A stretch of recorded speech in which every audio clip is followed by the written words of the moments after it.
BSOG 176 अर्थव्यवस्था एवं समाज, ठीक है। चैप्टर नंबर 10 या यूनिट नंबर 10 रहेगा। ये क्या है? पूंजीवाद, ठीक है। इसमें पूंजीवाद से रिलेटेड ही क्वेश्चन आएंगे, ठीक है। क्वेश्चन आते भी हैं और थोड़ा क्या रहेगा, इंपॉर्टेंट चैप्टर भी रहेगा। चैप्टर नंबर 10 है तो इसमें इंपॉर्टेंट क्या रहेगा, अगर आप देखेंगे क्या है 10.3 पूंजीवाद के आयाम, ठीक है। ये इंपॉर्टेंट है, ठीक है। इसमें वेरी वेरी इंपॉर्टेंट लिख लीजिए। नेक्स्ट हमारा जो इसमें इंपॉर्टेंट रहेगा 10.4, ठीक है, श्रम विभाजन और श्रम उत्पादन। क्या है? श्रम विभाजन और श्रम उत्पादन, ये पॉइंट इंपॉर्टेंट रहेगा, ठीक है। ये भी इंपॉर्टेंट रहेगा 10.4। उसके बाद जो हमारा इसमें इंपॉर्टेंट है 10.6 पूंजीवाद के विभिन्न रूप, ठीक है भाई। जो पूंजीवाद है उसके कौन कौन से रूप हैं, इसको भी वेरी वेरी इंपॉर्टेंट में ऐड कर लीजिएगा। जैसे निजी पूंजीवाद, राज्य पूंजीवाद, मिश्रित पूंजीवाद। तो ये पूरा जो चैप्टर है वह पूंजीवाद पर ही है। और इसमें जो मैंने आपको बोला है क्या क्या इंपॉर्टेंट बताया है कि जैसे 10.3 इंपॉर्टेंट रहेगा, उसके बाद मैंने आपको बोला 10.4 इंपॉर्टेंट रहेगा, उसके बाद हमारा क्या रहेगा 10.6 ये भी इंपॉर्टेंट रहेगा। तो इन्हीं पॉइंटों को, इन्हीं पार्ट को आपको एग्ज़ाम में भी करना है और इससे से रिलेटेड आपके क्वेश्चन भी आ सकते हैं एग्ज़ाम में, जो आपसे पूछा जाएगा। तो सबसे पहले हमारा क्या रहेगा क्वेश्चन, यहाँ पर देखिएगा 10.3 में आ जाइए क्या है, पूंजीवाद के आयाम। तो सबसे पहले निजी संपत्ति स्वामित्व, ठीक है। पूंजीवाद के कौन से आयाम है? पहला निजी संपत्ति, यानी पूंजीवाद में क्या होता है कि पूंजीवाद एक चीज़ बताता है कि वो प्राइवेट संपत्ति है, ठीक है भाई। प्राइवेट संपत्ति यानी निजी संपत्ति होती है। देखिएगा, संपत्ति का अर्थ केवल मूर्त वस्तुएं का स्वामित्व नहीं है, परंतु संपत्ति पर भी व्यक्ति का जीवन का अधिकार तथा स्वतंत्रता का अधिकार। नहीं कह रहे संपत्ति का जो अर्थ है मूर्त वस्तुएं का स्वामित्व नहीं कि जो दिखाई देती वही नहीं, परंतु जैसे व्यक्ति का जीवन का अधिकार है, स्वतंत्रता भी क्या होती है भाई, ये भी क्या है कि संपत्ति है। साथ ही निजी संपत्ति का स्वामित्व का यह एक रूप भी श्रमिक वर्ग का उन वस्तुओं पर अधिकार हो जिन्हें पर वह परिश्रम से बनते हैं। निजी संपत्ति का होने का अर्थ कदापि यह नहीं है कि यह केवल एक व्यक्ति की संपत्ति। देखो, निजी संपत्ति जो करें, निजी संपत्ति का मतलब ये नहीं होता है कि यह किसी एक व्यक्ति की संपत्ति है। निजी संपत्ति का विचार मात्र पूंजीवाद से संबंधित नहीं, परंतु पूंजीवादी भूमिका में यह एक आवश्यक घटक है। निजी संपत्ति का अधिकार औद्योगिक समाजों को और अधिक उन्नत करता है, यानी जो निजी संपत्ति का जो अधिकार है, जो औद्योगिक समाज है, जो औद्योगिक घराने हैं, जो पूंजीपति हैं, उनको क्या करता है, अधिक उन्नत करता है, यानी उनको आधा ज़्यादा महत्व देता है। पारस्परिकता सुनिश्चित करता है तथा विश्वास व ईमानदारी पर ज़्यादा जोर देता है। लोग उन वस्तुओं के कारण अधिक मूल्यवान हो जाते हैं, यानी कह रहे हैं लोग जो हैं उन वस्तुओं के कारण व उन चीज़ों का अधिक मूल्यवान हो जाते हैं जो उनके पास होती है। वस्तुएं निजी स्वामित्व वाले व्यक्ति या व्यक्तियों के साथ बड़े होते हैं, यानी कह रहे हैं जो वस्तुएं होती हैं वह स्वामित्व वाले या परिवार के लिए, बड़े समाजों के लिए उत्तम चाहत का विषय है जिनके पास वह होती हैं, ठीक है। अगला हम देखेंगे निजी स्वार्थ, यानी पूंजीवाद में क्या और क्या था भाई, निजी स्वार्थ होता है। एक तो जो पूंजीवाद क्या रहता है कि ये निजी स्वामित्व होता है, किसी की पर्सनल प्रॉपर्टी होती है। दूसरा, इसमें स्वार्थ रहता है, किसी का पर्सनल स्वार्थ है भाई, ठीक है। तीसरा, अब इसमें क्या पॉइंट रहेगा, देखो, पूंजीवाद को बढ़ावा देने वाली चीज़ों में सबसे जरूरी चीज़ है निजी स्वार्थ, यानी पूंजीवाद को क्या बढ़ाता है, पूंजीवाद में एक इंपॉर्टेंट क्या रहता है भाई, निजी स्वार्थ है, सब उसका अपना हित है। निजी स्वार्थ का अर्थ है कि सभी लोग अपने अपने स्वार्थ के लिए हैं, ठीक है। जैसे किसी का कोई लक्ष्य है, किसी का कोई उद्देश्य है, या किसी की कोई महत्वाकांक्षा है, इसलिए क्या करता है, कोई काम करता है। इसका अर्थ यह नहीं समझा जा सकता कि पूंजीवाद या स्वार्थपरकता या लालच को बढ़ावा देता है।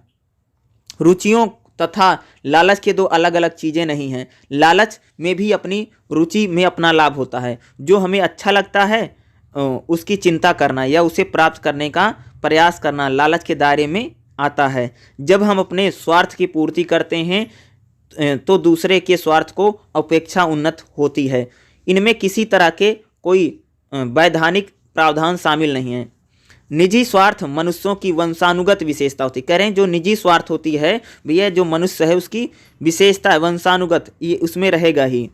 और यह भी सच है कि निजी स्वार्थ की पूर्ति के बिना जीवन चलना असंभव है। करके निजी स्वार्थ के बिना जो आदमी का जीवन वह चल भी नहीं सकता, ये भी सच्चाई है।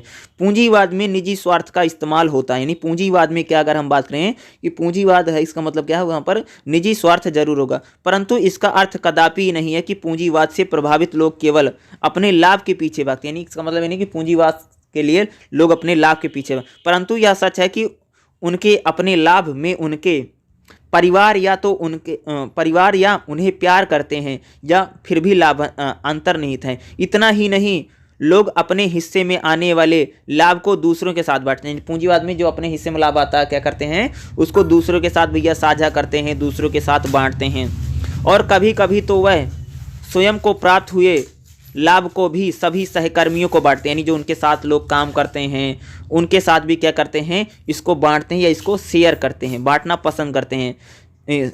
यह सहकर्मी प्रायः वह लोग होते हैं जो उनके समूह में संबंध रखते हैं, ठीक है, जो उनके समूह में क्या करते हैं, संबंध रखते हैं, उनसे रिलेटेड हैं।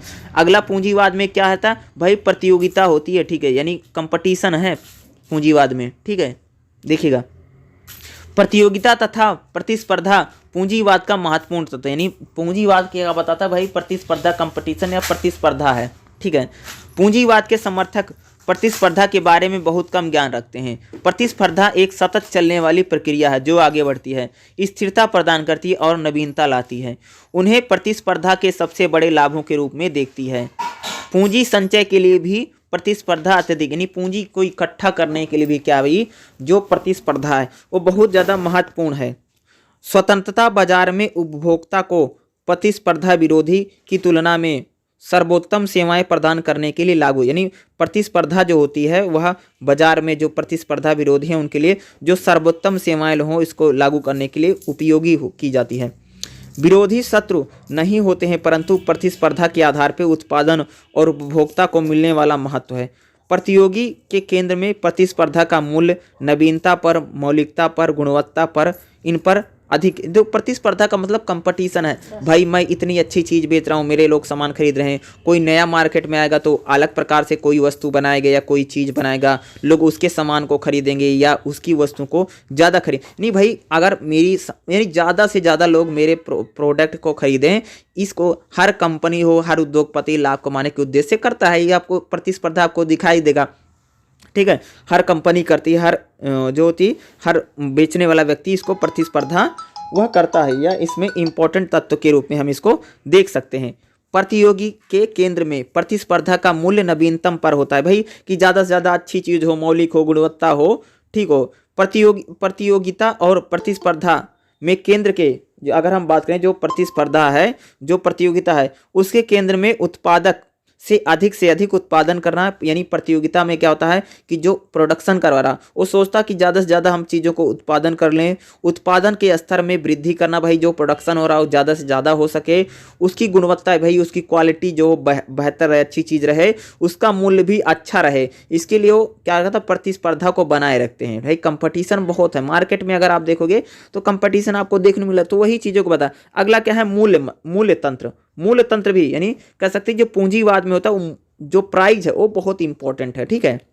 मूल्य तंत्र वह प्रणाली है जिसके आधार पर चीजों की कीमत की मांग और आपूर्ति के अनुसार होती है। मूल्य तंत्र पूरी तरीके से उत्पादक और उपभोक्ता के हितों को केंद्र में रख के काम करता है भाई, कि किसी भी वस्तु को अगर बनाया गया है तो उसका कितना प्राइस रखा जाए, खरीदने वाले उसके कितना चाहते हैं, या बेचने वाले ने जो बनाया है उसको कितने पैसे में बनाया है, इसको आधार पे क्या होता है, किसी भी वस्तु का मूल्य डिसाइड किया जाता है। दूसरे शब्दों में कहा जा सकता है कि मूल्य तंत्र उत्पादकों के ग्राहकों और उत्पादों को विक्रेता यानी जो खरीदने वाला है और जो बेचने वाला दोनों के संतोष पर निर्भर करता है।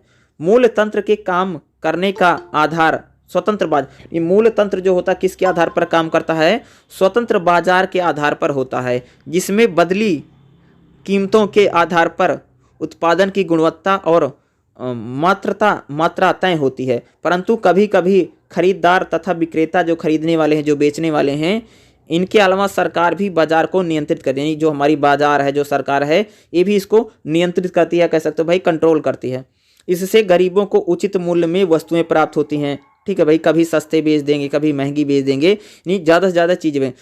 स्वतंत्र बाजार में यदि चीज़ें कम उपलब्ध होती हैं तो उनकी मांग, कैसे यदि बाजार में किसी कोई चीज़ कम बिक रही तो उसका दाम बढ़ जाता है, जबकि वस्तुओं की आपूर्ति ज़्यादा होने से क्या होती है, किसी भी चीज़ में उसकी मांग घट जाती है। ऐसी स्थिति में चीज़ों की कीमतें बढ़ जाती हैं। जिन चीज़ों की कीमतें बढ़ जाती हैं उनकी मांग फिर गिरने लगती है। जैसे भाई कोई चीज़ अगर महंगा बिकेगा तो लोग उसको कम खरीदेंगे और संसाधनों के संरक्षण को बढ़ावा मिलता है, यानी संसाधन जो है उसको हम ज़्यादा से ज़्यादा संरक्षण दे सके, इसको क्या मिलता है भैया, बढ़ावा मिलता है।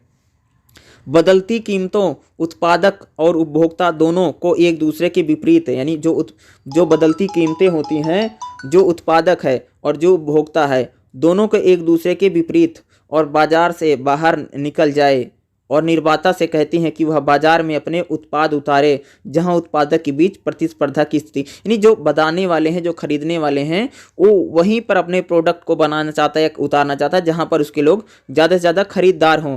दूसरी ओर कीमत में गिरावट उपभोक्ता को बाजार में जाकर के खरीदी करने के लिए, मान लो कि कई बार क्या होता कि अगर कोई अपना प्रोडक्ट बनाता बहुत ज़्यादा सस्ता बेचता तो लोग उसे ज़्यादा से ज़्यादा खरीदना चाहते हैं, ठीक है।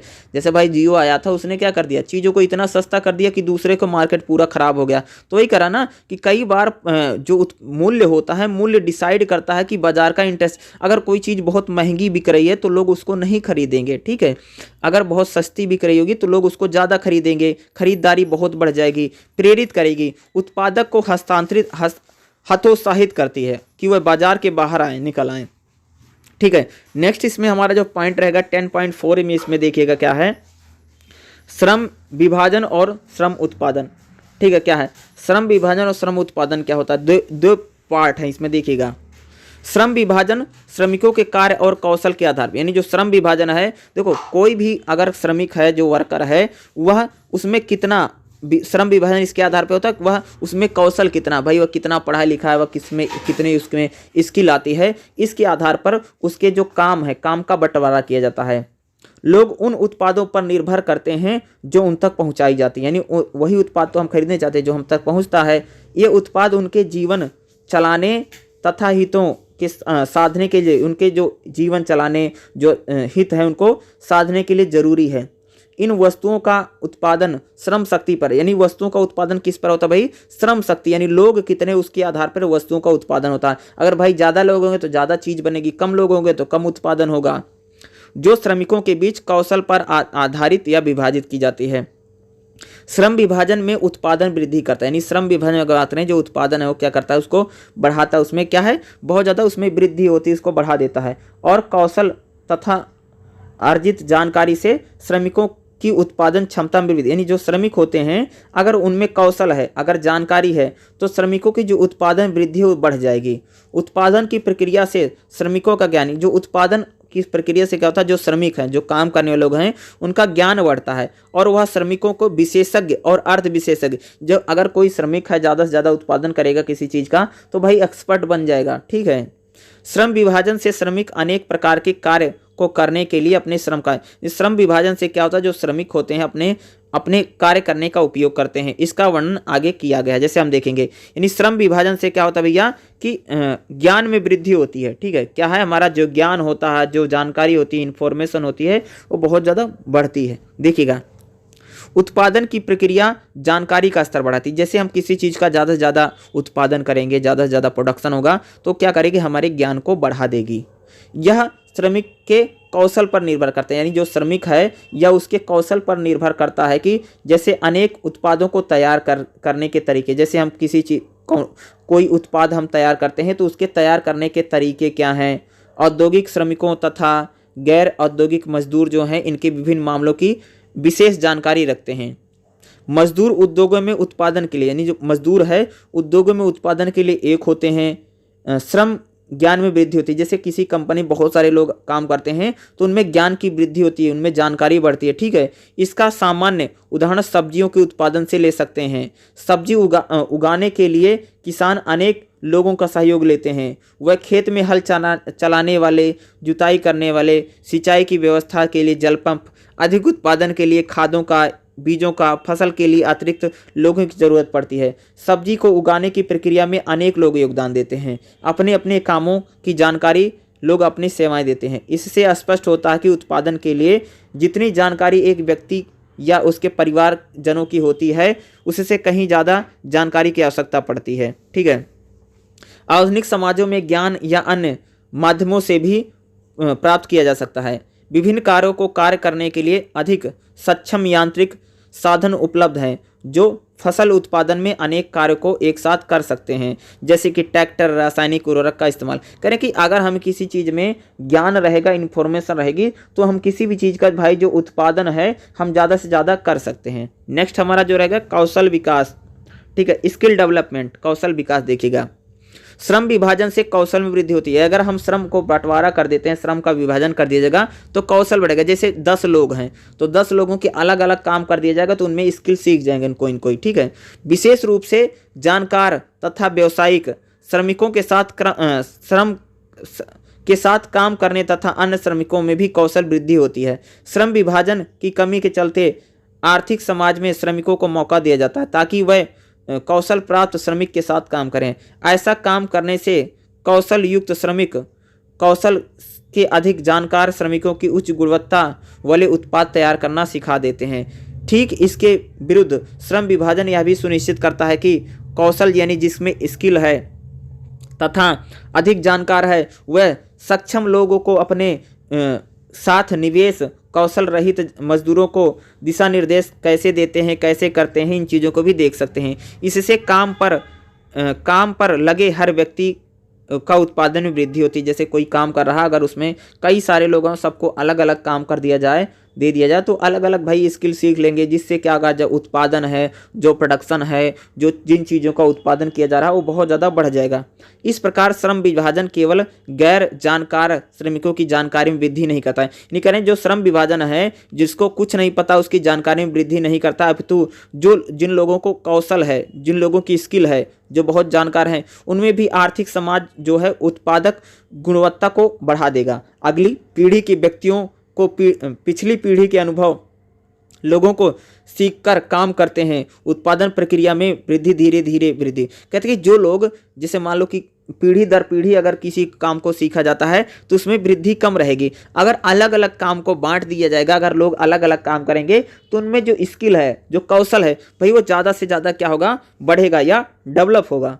नेक्स्ट हमारा पॉइंट क्या है, सीख कर उत्पादन की क्षमता में वृद्धि करना है। कई बार हम लोग किसी चीज़ को सीख लेते हैं, फिर अपने उत्पादन में क्या किसी चीज़ को बना रहे हैं तो उसमें हम वृद्धि कर सकते हैं या उसको बढ़ा सकते हैं। देखिएगा, श्रम विभाजन से श्रमिक की कार्य क्षमता बढ़ती है। यानी अगर हम श्रम विभाजन कर देंगे, जो श्रमिक होगा उसकी काम करने की जो क्षमता होगी, कार्य क्षमता क्या होगी भाई, बहुत ज़्यादा बढ़ जाती है। वे अन्य अति कुशल श्रमिकों के साथ काम करते करते सीखते हैं। भाई अगर तुम कोई काम कर रहे हो, तुम्हें नहीं पता, अगर तुम जिन लोगों को आता है उनके साथ अगर काम करोगे तो आपकी क्षमता सीख लोगे, बढ़ जाएगी। जो खास कामों को करने में कुशलता हासिल कर लेते हैं, वे अपने हुनर के उत्पादन के इस्तेमाल करते हैं। बार बार हुनर की इस्तेमाल करते हुए काम करने से वह श्रमिक भी कार्य कुशल हो जाते हैं जो पहले कुशल नहीं थे। जहाँ मान लो तुमको कुछ नहीं आता था और तुमको मैंने किसी आदमी के साथ लगा दिया जो किसी काम को बहुत अच्छे से करता है, तुम देखते देखते सीख जाओगे ना। अनुभव उन्हें इतना जानकार बना देता है, यानी अनुभव के आधार पर, कि वह ज्ञानी रूप में चर्चित हो जाते हैं। इस प्रकार करते करते सीखने की प्रक्रिया जिन उत्पादन केंद्रों में जारी है वहीं श्रमिकों को अक्सर सीखना नहीं पड़ता। उत्पादन पर सीधा ध्यान रहता है कि उत्पादन दर में वृद्धि हो जाती है। इस प्रकार जानकारियां दक्ष श्रमिकों के पास कम जानकार श्रमिकों को प्राप्त होती है और जानकारियों का हस्तांतरण होता है। इस प्रकार श्रम विभाजन द्वारा ज्ञान में, यानी अगर कह रहे हैं भैया जो श्रम विभाजन होता है इसमें ज्ञान में वृद्धि होती है। लोग देख करके ही सीख जाते हैं। मान लो अगर कोई साबुन बना रहा किसी चीज़ पर, अगर कोई व्यक्ति देख रहा तो देखते देखते भाई सीख जाएगा, उसमें भी स्किल आ जाएगी और उद्यम को केंद्र में अधिक उत्पादन होता रहता है। नेक्स्ट हमारा इसमें देखा गया, नेक्स्ट पार्ट क्या है, उत्पादन प्रक्रिया में मशीनों का इस्तेमाल करेंगे। जो श्रम विभाजन होता है उसमें उत्पादन जो होता है उसमें मशीनों का भी इस्तेमाल होता है। देखो, श्रम विभाजन से उत्पादन में मशीनों का इस्तेमाल भी सरलता पूर्वक किया जाता है। अगर हम श्रम विभाजन कर देंगे तो जो मशीन है उनका भी अच्छी तरीके से यूज हो सकता है। जैसे कि पहले भी कहा जा चुका है कि श्रम विभाजन से श्रमिकों के कौशल में वृद्धि होगी भाई, ठीक है। जैसे हम श्रम विभाजन कर देंगे तो जो श्रमिक होगा उसको बहुत जानकारी होगी, जो मशीनें होगी उसका यूज भी कर सकते हैं फिर ना। इसका अर्थ यह है कि श्रम विभाजन उन श्रमिकों के ज्ञान में भी वृद्धि करता है जो उत्पादन प्रक्रिया में मशीनों का इस्तेमाल करते हैं, अर्थात मशीनों का इस्तेमाल करने के लिए श्रम विभाजन जरूरी है। इससे उत्पादन बढ़ जाता है और उद्यम की आर्थिक स्थिति में उछाल आता है। यदि श्रम विभाजन की प्रक्रिया न अपनाई जाए और मशीनों का इस्तेमाल न किया जाए तो केवल मजदूर को अपने काम पर लगने से उत्पादन वृद्धि नहीं। अगर कह रहे हैं अगर हम श्रम विभाजन ना करें और मशीन का प्रयोग ना करें तो उत्पादन बढ़ेगा नहीं। मजदूर के साथ साथ उत्पादन प्रक्रिया में मशीनों का इस्तेमाल करने से अधिक धन हो सकता है। भाई अगर मजदूर लग रहे हैं और साथ में मशीन लगा दें तो अधिक से अधिक पैसा कमाया जा सकता है, क्योंकि श्रमिकों को वेतन भी देना पड़ता है। शारीरिक श्रम से उतना उत्पादन संभव नहीं जितना करें, शरीर के श्रम से उतना ज़्यादा नहीं काम हो सकता है जितना मशीन से हो सकता है। उत्पादन के लिए मशीनों का इस्तेमाल करने से उत्पादों को श्रमिकों पर निर्भर नहीं पड़ना पड़ता। केवल मशीन चला करके ही जानकार श्रमिकों को काम पर लगाने से प्रतिदिन भारी उत्पादन किया जा सकता है। श्रमिकों को उतनी योग्यता, जानकारी और अनुभव के आधार पर काम सौंपने से मशीनों के इस्तेमाल से उत्पादन में मनचाही नहीं करे कि अगर हम उत्पादन में मशीनों का प्रयोग करेंगे तो हम ज़्यादा से ज़्यादा क्या कर सकते हैं, उत्पाद कर सकते हैं, ज़्यादा चीज़ों को बना सकते हैं और ज़्यादा से ज़्यादा क्या किया जा सकता है, उत्पादन किया जा सकता है और ज़्यादा से ज़्यादा मुनाफा कमाया जा सकता है और मोटा पैसा इससे भी भैया हासिल किया जा सकता है। ठीक है, तो यही चीज़ों की यहाँ पर बताया जा रहा है। इससे ज़्यादा से ज़्यादा क्या हो सकता है, लाभ हो सकता है या ज़्यादा से ज़्यादा इसमें ये मुनाफा कमा सकते हैं। ठीक है, नेक्स्ट जो हमारा रहेगा इसमें 10.5 में देखिएगा, पूंजीवादी व्यवस्था में आर्थिक असमानता। ठीक है, इसमें ये तो वैसा ही इंपॉर्टेंट कई बार आता भी नहीं 10.5 जो है। ठीक है भाई, जो पूंजीवादी व्यवस्था उसमें आर्थिक असमानता कैसे, भाई वैसे से आपको पता है जो पूंजीवादी व्यवस्था है उसमें असमानता है कि नहीं भाई। पूंजीवादी बहुत अमीर है तो अमीर होता चला जा रहा है, गरीब है तो गरीब होता चला नहीं। पूंजीवादी अर्थव्यवस्था में क्या होती है, असमानता बहुत होती है। भाई किसी के पास पैसा है तो बहुत पैसा है, किसी के पास पैसा नहीं तो बिल्कुल पैसा ही नहीं है। अब भाई जिसके पास पैसा है वो और पैसे वाला क्यों, क्योंकि ज़्यादा से ज़्यादा काम करके मशीन लगा के कंपनी लगा कर ज़्यादा पैसा कमा रहा। जो मजदूर है दूसरे के यहाँ काम करता है और दिन भर बेचारा मजदूरी करते ही अपना जीवन ही निर्वाह करता है। तो इन चीज़ों को हम देखते हैं। पूंजीवाद के कौन कौन से रूप हैं, ये थोड़ा इंपॉर्टेंट रहेगा, 10.6 में आ जाइए। ठीक है, पूंजीवाद के विभिन्न रूप 10.6 को ओपन कर लीजिए। ठीक है, पूंजीवाद प्रायः दो प्रकार का होता है भाई। ठीक है, करें जो पूंजीवाद होता है वह दो प्रकार का है। पहला क्या है, निजी स्वामित्व वाला, भाई पर्सनल है। दूसरा पूंजीवाद या उद्यमी के स्वामित्व वाला, या वह होता है राज्य पूंजीवाद यानी स्टेट का पूंजीवाद है। यह वर्गीकरण स्वामित्व तथा पूंजी व वितरण या नियंत्रण के आधार पर होता है। निजी स्वामित्व वाला पूंजीवाद का जो निजी स्वामित्व वाला पूंजीवाद है वह है जिसमें पूंजीवादी व्यवस्था, जिसमें उत्पादन के संसाधन एवं वितरण उन लोगों के स्वामित्व या उनका लोगों का अधिकार होता है एवं नियंत्रण रहता है जो लाभ कमाने के उद्देश्य से व्यापार करते हैं भाई। ठीक है, दूसरी ओर से राज्य पूंजीवाद यानी स्टेट का जो पूंजीवाद है, निजी पूंजीवाद कई बाजारवादी अर्थव्यवस्था के नियंत्रण से जुड़ा है, जिसमें राज्य उत्पादन के संसाधनों का मालिकाना हक नहीं होता है लेकिन उन पर नियंत्रण नहीं करता है। एक प्रकार का पूंजीवाद भी है जिसमें उत्पादन एवं वितरण के संसाधन पर निजी कंपनियों तथा राज्य साझा स्वामित्व एवं नियंत्रण होता है। इन तीन प्रकार के पूंजीवाद व्यवस्था का वर्णन हम देखेंगे। इन तीन प्रकार का जो पूंजीवाद है उसको हम यहाँ पर डिटेल में उसको पढ़ेंगे और डिटेल में उसके बारे में हम यहाँ पर जानकारी को इकट्ठा करेंगे और लेंगे। ठीक है, सबसे पहले हमारा क्या रहेगा भाई, निजी पूंजीवाद।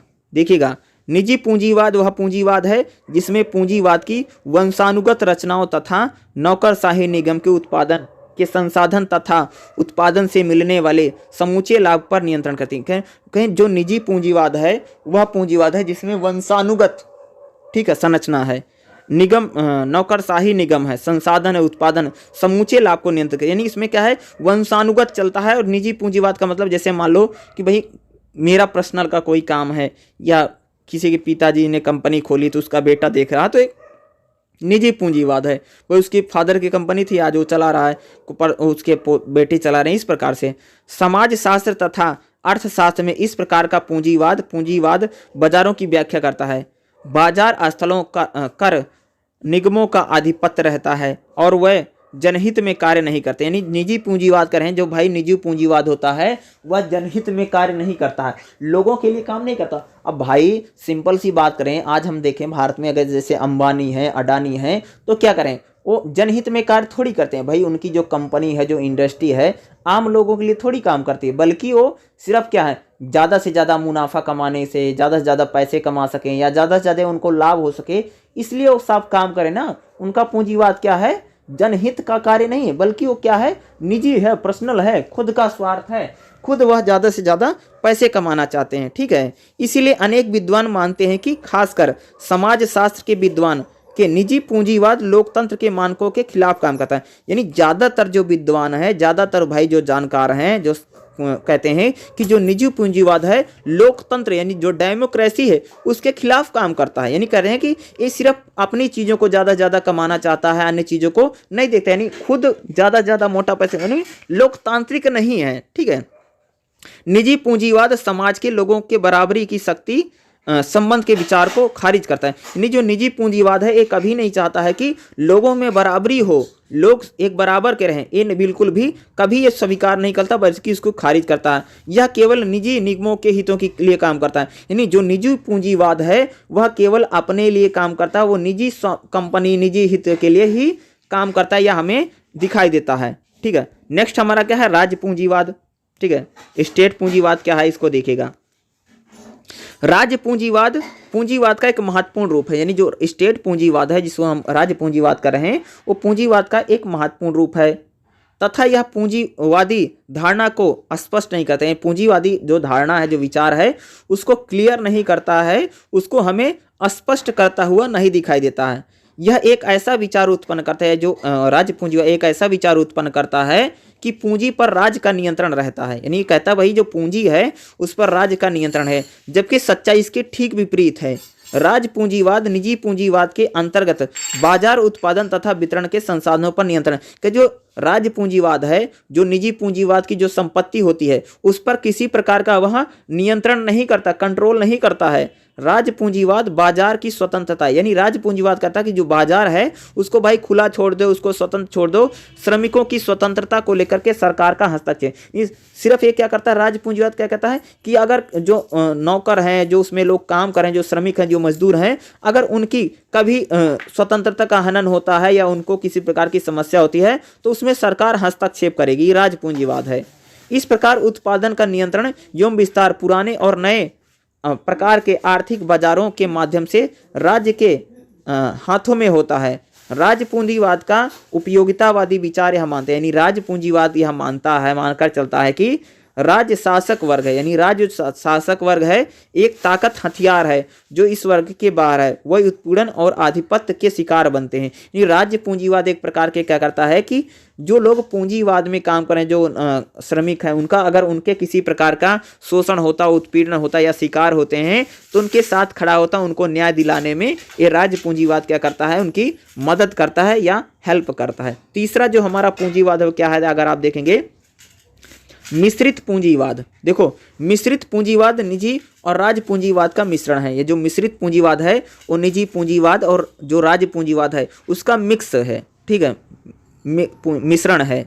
इस प्रकार का पूंजीवाद इस तरह की अर्थव्यवस्था को यानी इस प्रकार का जो पूंजीवाद है इस तरह की अर्थव्यवस्था को जन्म देता है या उत्पन्न करता है जिसमें राज्य तथा निजी क्षेत्र, इसमें जो राज्य है या जो निजी क्षेत्र है पूंजी का नियंत्रण रखते हैं। यानी जो राज्य है या निजी क्षेत्र है वही पूंजी का नियंत्रण रखते हैं। मिश्रित पूंजीवाद में दो अर्थव्यवस्था के लक्षण हैं। जो मिश्रित पूंजीवाद है उसमें दो प्रकार की जो अर्थव्यवस्था है उसके लक्षण क्या होते हैं, इसमें मौजूद रहते हैं या हमें दिखाई देते हैं। इस अर्थव्यवस्था का नाम है बाजार आधारित अर्थव्यवस्था तथा नियोजित अर्थव्यवस्था। यानी इसमें बाजार के आधार पर जो अर्थव्यवस्था है और निजी अर्थव्यवस्था।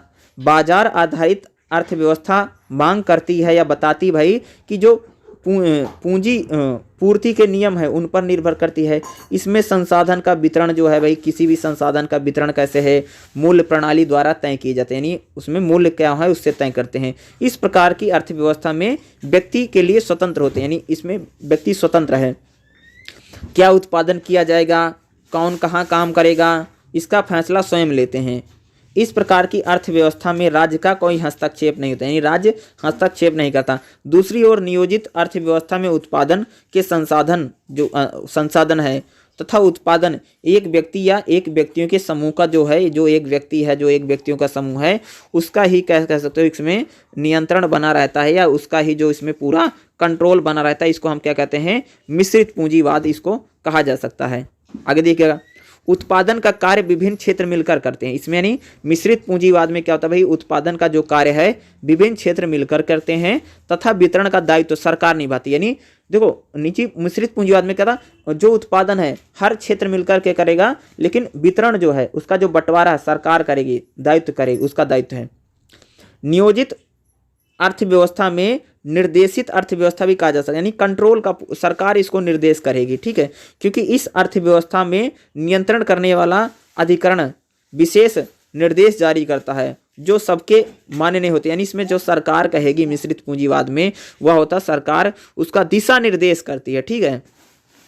यह एक नियोजित अर्थव्यवस्था है, यह प्रकार से नियोजित अर्थव्यवस्था है क्योंकि इसके अंतर्गत लोगों की आवश्यकताओं के अनुसार उत्पादन, यानी इसमें क्या होता है? लोगों की जो आवश्यकता है उन आवश्यकताओं के अनुसार ही क्या होता है? उत्पादन किया जाता है। लोगों की जो आवश्यकता है, जो ज़रूरत है, उन्हीं ज़रूरतों के अनुसार क्या करते हैं? उत्पादन करते हैं। सभी की आवश्यकताएं इसमें क्या होती हैं? इसमें पूरी की जाती हैं, या उसमें हम पूरी करते हुए देखते हैं। तो ये क्या रहेगा? एक प्रकार का मिश्रित पूंजीवाद हम जिसे कहते हैं। नेक्स्ट इसमें अगर आप पॉइंट देखेंगे, बहुत प्रश्नों में क्या दिया गया है? आर्थिक असमानता से आप क्या समझते हैं, ठीक है।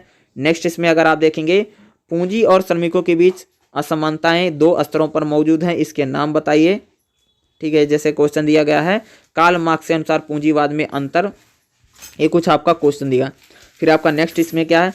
10.7 आ गया है, और इसी के साथ 10.7 में आप देखेंगे सारांश आ गया। इसी के साथ आपका ये जो चैप्टर है लगभग समाप्त हो गया, और सारांश भी आप एक बार किया कीजिएगा, इसको भी पूरा पढ़ लीजिएगा, रीड कर लीजिएगा, ये भी काफ़ी समझ में आएगा इसमें क्या है क्या नहीं, इससे भी काफ़ी चीज़ें क्लियर हो जाएंगी। तो चैप्टर नंबर जो 10 था ये पूंजीवाद है, और इसका लगभग समाप्त हो गया। इसमें जितने क्वेश्चन थे वो मैंने आपको बता दिए हैं, ठीक है। इसका जो नेक्स्ट रहेगा उसको मैं कल करवा दूंगा, ठीक है। इसमें जो बचा है जैसे निजी पूंजीवाद, राज्य पूंजीवाद तथा मिश्रित पूंजीवाद, ये 3 प्रकार के पूंजीवाद बताए गए। इसको जरूर पढ़ के जाना और ध्यान में इसको रखिएगा, ठीक है। सारे जो मैंने बताए हैं इसमें जो हमने जैसे आर्थिक प्रणाली की बात की है, ठीक है, या पूंजीवादी अर्थव्यवस्था में श्रम विभाजन का क्या आधार है, श्रम विभाजन का भी इसमें हमने बात किया है।